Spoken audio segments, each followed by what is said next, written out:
பண்டிகை திருவிழா காலங்கள்ல கிராமங்கள்ல மட்டுமே அரிதா செய்யக்கூடிய தின்பண்டம் தான் இந்த ஒப்பிட்டு. இது பார்க்க மட்டும் இல்ல, சாப்பிடவும் அவ்வளவு அருமையா இருக்கும்.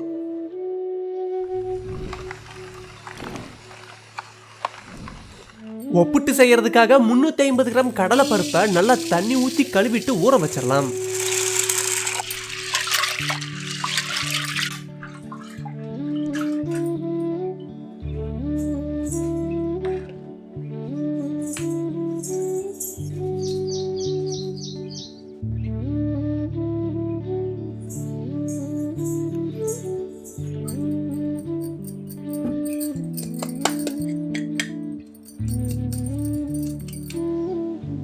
அரை கிலோ மைதா மாவுல சுவைக்காக கொஞ்சம் உப்பு, மஞ்சத்தூள் ரெண்டையும் சேர்த்து நல்லா கலக்கிட்டு கொஞ்சமா தண்ணியை சேர்த்து கட்டிய பிசைய ஆரம்பிச்சிருவோம். வீட்லயே மைதா மாவை தயாரிக்க முடியும். அதுக்கான வீடியோவையும் டிஸ்கிரிப்ஷன்ல கொடுத்திருக்கேன்.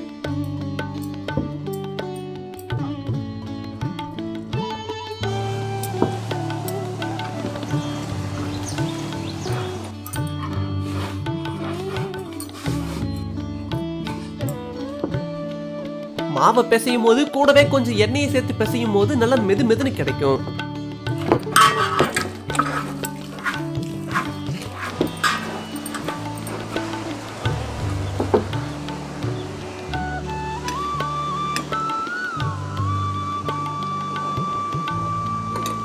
மாவு நல்லா இந்த பதத்துக்கு பிசைஞ்சு வச்சிருவோம்.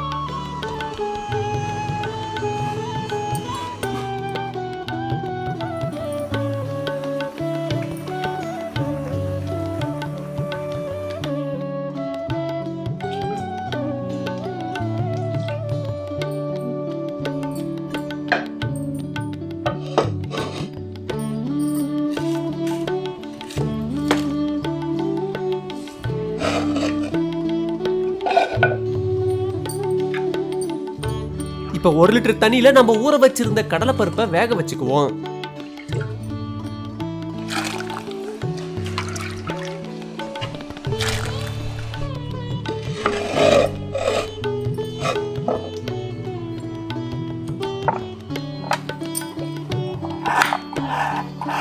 அடுத்து 300 கிராம் வெல்லத்தையும் நல்லா பொடியாக்கி எடுத்துக்குவோம்.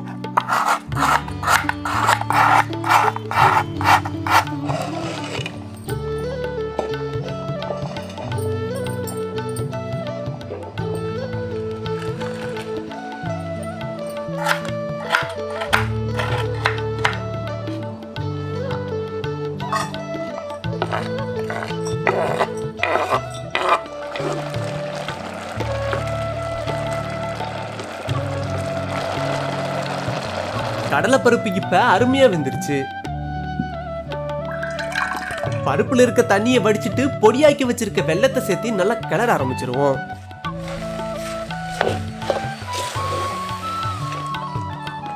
சேர்த்துக்கிட்ட வெல்லம் நல்லா கரைஞ்சதும் பருப்பை மத்து வச்சு கடைய ஆரம்பிச்சிருவோம்.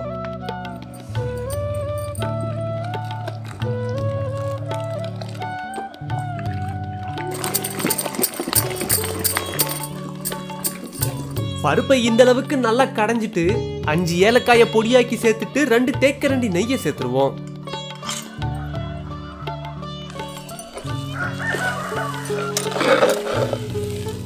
ஒப்பிட்டு செய்யறதுக்கு தேவையான பூரணம் இப்ப தயாராயிடுச்சு.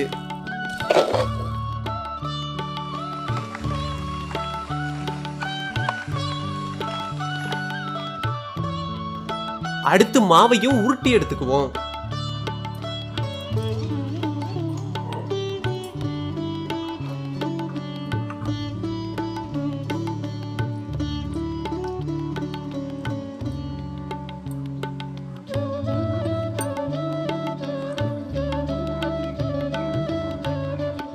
பூரணம் நல்லா ஆறுனதும் எல்லா மாவையும் உருண்டைகளை உருட்டி எடுத்துக்க போறோம்.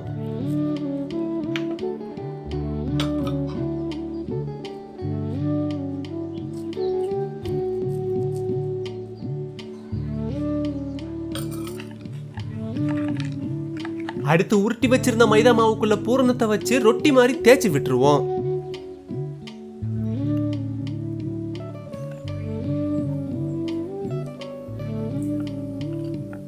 இனி தட்டி எடுத்த மாவை தோசைக்கல்ல சுட ஆரம்பிச்சிட வேண்டியதான்.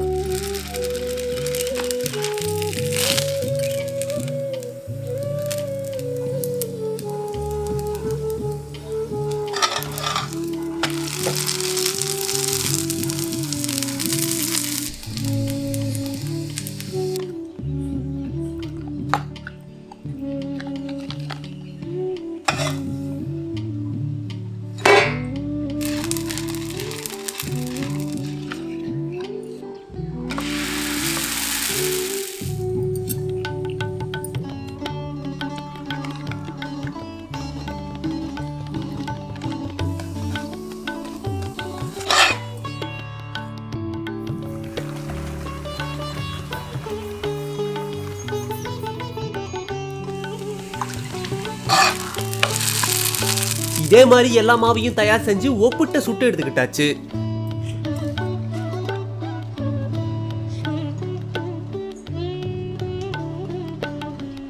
சுட சுட சுவையான ஒப்புட்டு இப்ப சாப்பாடு தயாராயிடுச்சு.